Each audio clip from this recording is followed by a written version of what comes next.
మీరు మీన రాశిలో గాని, మేష రాశిలో గాని జన్మించారా? ఎవరైతే మీన, మేష రాశిలో జన్మిస్తూ చాలా మంది 90% పండితులు గాని, సిద్ధాంతులు గాని మీకు ఏలినాటి శని నడుస్తున్నాయి. మీరు ఏ పని చేసినా కలిసి రాదని చెప్తున్నారు. ఎప్పుడైనా ఒకటి గుర్తుపెట్టుకోండి. మనం కష్టపడితేనే ఆ కష్టానికి తగ్గట్టుగా ప్రతిఫలం అనేది అందుతుంది. ఒక చెట్టు నాటగానే అది ఫలాలు, మహావృక్షంగా పెరిగి ఫలాలను ఇవ్వదండి.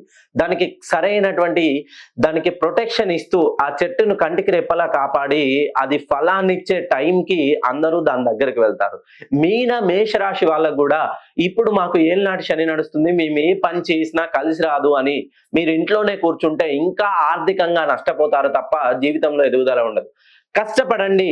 మీరు ఏదైనా సమస్య వస్తే ఆ సమస్యకి పరిష్కారం వెతకండి. సో మనిషి మెదడు సుమారు 1350 గ్రాములు ఉంటుంది. ప్రతి న్యూరాన్‌కి కొన్ని వేల ఆలోచనలు చేసే శక్తి సామర్థ్యాలు ఉంటాయి.